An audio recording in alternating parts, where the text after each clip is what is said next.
Valentino Rossi is considered by many to be the single greatest motorcycle racer of all time. He raced in the Grand Prix Motorcycle Racing World Championship for longer than any other person ever has, with his career spanning from 1996 all the way to 2021. He's the only rider to win a championship in 4 different classes and holds the record for the most Premier Class wins of all time. With a resume like this, there are dozens of performances that would be considered the highlight of an average rider's career. However, the single greatest performance of Rossi's long and storied tenure in MotoGP may have come on October 19th, 2003 at Phillip Island. Before we talk about that though, let's talk about where Rossi was in his career. Rossi had been a factory Honda rider since his Premier Class debut in 2000. He had won the final season of the 500cc class in 2001 and the first season of the MotoGP class in 2002 in what may still be the most dominant MotoGP championship of all time. In 2003, he had a performance near if not equal to 2002 and had already locked down the championship by the time the grid arrived in Australia in mid-October. Rossi's talent was undeniable.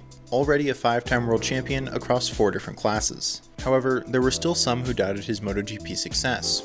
After all, he was on the absolutely fantastic RC211V, had maybe the best chief engineer of all time with Jeremy Burgess, and was even mentored by Mick Doohan during his rookie Premier Class season. In an effort to dissuade these opinions and seek out a new challenge, Rossi made the decision to leave Honda for 2004. Now, Rossi's departure from Honda wouldn't be announced until after the conclusion of the season, but he had been in constant and secretive talks with Yamaha management throughout the season. These discussions were kept so hush-hush that at one point, then Yamaha team manager Davide Brivio and team boss Lynn Jarvis actually hid under a table in a medical tent to avoid being caught talking with Rossi. All of this to say, when he lined up on the grid at Phillip Island in 2003, he knew it would be one of his last rides with Honda, and maybe because of that, he set out to deliver the best performance he possibly could. Rain was pouring half an hour before the race, but did halt in time for race start.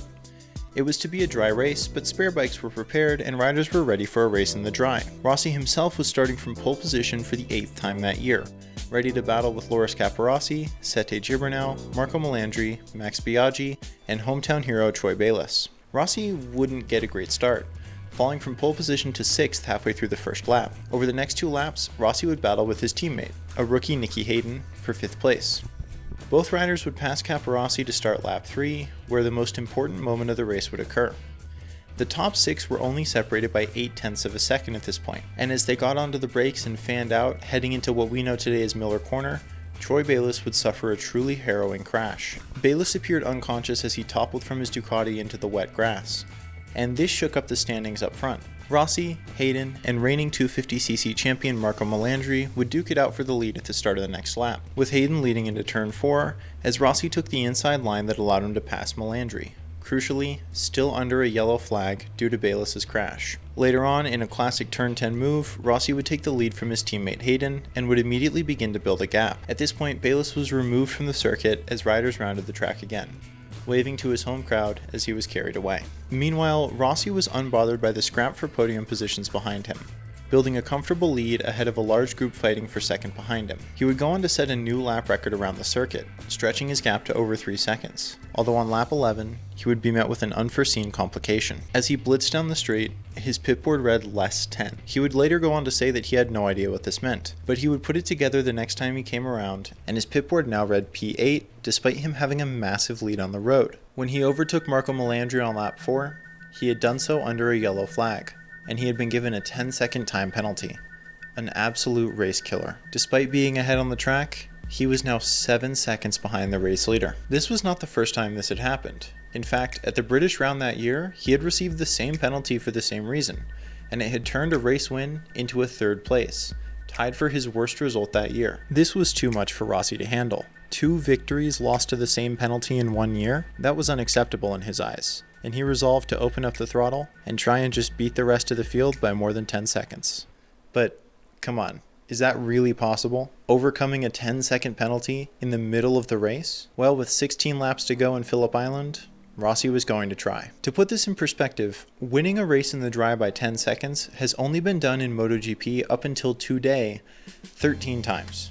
Once by Jorge Lorenzo, twice by Casey Stoner and Marc Marquez, 3 times by Dani Pedrosa, and 5 times by Valentino Rossi. But up until that point, nobody had ever done it before. The only rider even close was Rossi himself, having beaten Alex Barros by 9.7 seconds at the Australian Grand Prix the previous year. But here, Rossi had no choice. He was about to finish off the podium for the first time this season. He was leaving Honda at the end of the year, and he had been slighted by this exact penalty earlier this season. He was ready to prove that overcoming it could be done. So Rossi opened up the throttle, arcing across Phillip Island and pushing his V5 Honda to its very limits. As the race continued and the bike and its rear tire were pushed to the absolute breaking point, the fastest lap prior to this race fell handedly. The MotoGP race record prior to this was a 132.233 set by Rossi himself a year prior. He would go on to beat this in 14 laps during this race, putting down times unseen outside of qualifying at Phillip Island as he tore across the track. His fastest time, a 131.421 on lap 18. But was it enough? Well, on lap 13, Capirossi would take second place and would begin to break away, but even he couldn't keep up. Rossi, having proven long ago that he could beat everyone else, was only racing against himself now, and despite being told he had done enough to secure second place, he pushed harder than ever. As he crossed the line to start lap 23 of 27, the times came in, and Rossi was 10.392 seconds ahead of Capirossi on the road. He had overcome the impossible, but he didn't slow down. He would only continue to push, keeping his lap times in the 131, and by the time he came across the finish line 4 laps later, he was over 15 seconds ahead of second place, winning by a margin of 5 seconds on the timesheets, but having beaten not just his opponents, not just his doubters, but the clock itself.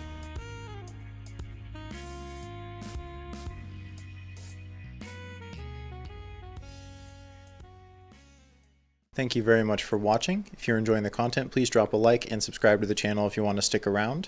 Helps, especially on smaller channels like mine. And a special thank you to my channel members: MBP2112, Venturian CRO, Sean, Motosapien, B, and a brand new member, Jack, who is apparently the world's fastest Maori. Anyway, remember... I didn't plan anything for this. Just remember Godzilla as a concept. Just remember him. Big lizard, you know the one, destroys Tokyo.